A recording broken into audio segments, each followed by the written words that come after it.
Tout un chacun se rappellera avec un peu d'émotion le fameux VV Combi, le minibus prisé jadis des hippies.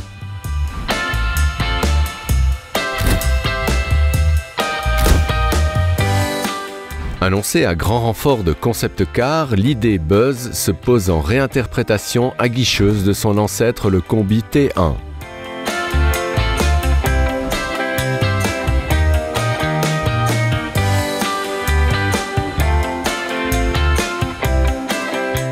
S'agit-il d'un réel buzz électrique ou juste d'un véhicule destiné aux bobos en quête de tendance?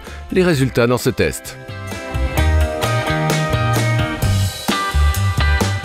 Le look de ce nouveau VV est pleinement néoclassique avec un avant rondouillard et une calandre en V.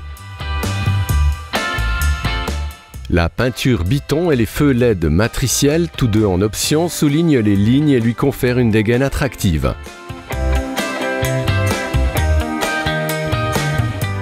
Le poste de pilotage surélevé permet de dominer le trafic. Plus court par rapport au VV T6, son empattement est lui presque identique et donc assez long.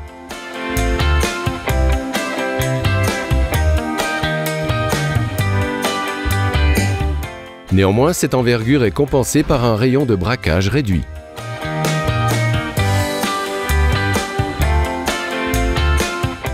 Les deux larges portes arrière coulissantes s'ouvrent sur une banquette 1/3-2/3, réservant un important espace aux jambes, et ce même si on avance la banquette au maximum. Constat identique pour l'énorme coffre et son immense haillon qui ne souffre aucune concurrence.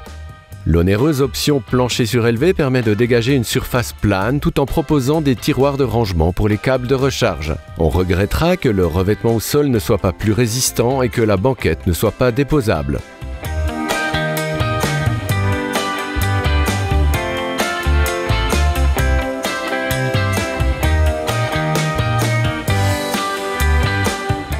Les matériaux de facture légère se retrouvent dans l'ensemble de l'habitacle, décevant pour un véhicule de cette gamme de prix.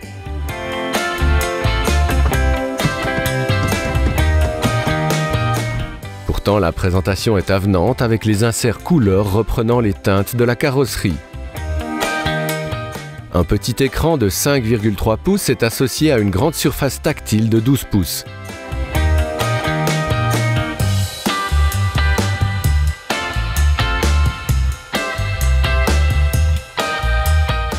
En option, la console centrale amovible est bien pensée et est dotée d'un large tiroir. La dotation de base est sommaire, le navigateur, la caméra de recul et les assistances à la conduite sont en option. Pour avoir un véhicule correctement doté et qui propose de la conduite semi-autonome, il faudra inévitablement passer par la case option. Au final, les tarifs d'un modèle pourvu ne sont pas vraiment calqués sur le budget de la classe moyenne. L'entretien au quotidien reste néanmoins modique.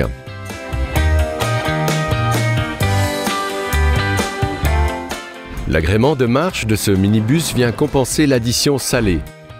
Au confort intérieur déjà mentionné précédemment s'ajoute un agréable silence de marche et un filtrage des suspensions quasi velouté. On se dit que ce minibus est taillé pour les grandes distances, mais avec une autonomie sur autoroute d'environ 300 km, il faudra faire des arrêts réguliers.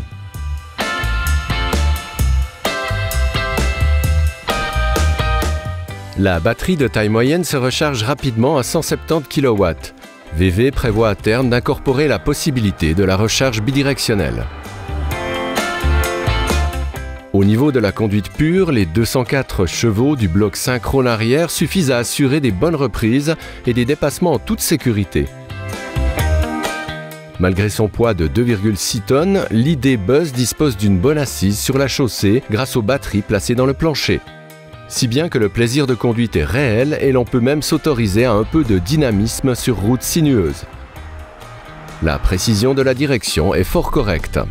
Pour le moment, le VV ID Buzz n'a pas vraiment de concurrent. En fonction des utilisations, l'Opel Safira e-Life ou les versions essence, diesel ou plug-in du VV Multivan peuvent être intéressantes. En description, vous trouverez aussi notre test des minivans de camping avec le T6 ou le Mercedes EQV.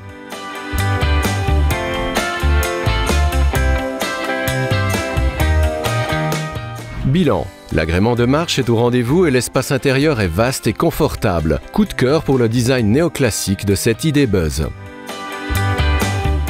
En revanche, le rapport prix-prestation et le manque d'équipement fourni de série sont très regrettables de la part de VV. L'autonomie autoroutière est plus que moyenne pour un minibus.